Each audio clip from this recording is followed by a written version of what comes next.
ఏళ్లుగా అనారోగ్యంతో బాధపడుతున్న స్టార్ హీరోయిన్ సమంత తాను అనేక సంప్రదాయ వైద్య విధానాలు ప్రయత్నించానని, ఓ డాక్టర్ సూచించిన ప్రత్యామ్నాయ చికిత్స బాగా పనిచేసిందని ఇటీవల ఇన్‌స్టాగ్రామ్ వేదికగా పోస్ట్ చేశారు. ఈ ట్రీట్మెంట్ లో ఏ మందులు వాడాలో కూడా సమంత తెలిపారు. అంతేకాదు తనకు ఈ ట్రీట్మెంట్ సూచించిన వైద్యుడి పేరును కూడా ట్యాగ్ చేశారు. ఈ వ్యవహారంలో మరో వైద్యుడు జోక్యం చేసుకుని సమంత తీరును ప్రశ్నించారు. ఇలాంటి తప్పుడు సలహాలు ఇస్తున్నందుకు సమంతను జైల్లో పెట్టాలని అన్నారు. ఈ వివాదంలోకి తాజాగా ప్రముఖ బ్యాడ్మింటన్ ప్లేయర్ జ్వాలా గుప్తా కూడా ఎంటర్ అయ్యారు.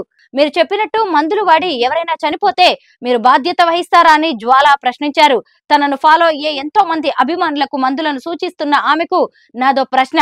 సహాయం చేయాలన్నదే ఆమె ఉద్దేశం కావచ్చు, కానీ పరిస్థితులు అనుకూలించక సూచించిన మందులు పని చేయక ప్రాణాపాయం కలిగితే అందుకు కూడా మీరు బాధ్యత స్వీకరిస్తారా? మీరు ట్యాగ్ చేసిన డాక్టర్ కూడా బాధ్యత తీసుకుంటారా అంటూ జ్వాలా ప్రశ్నించారు.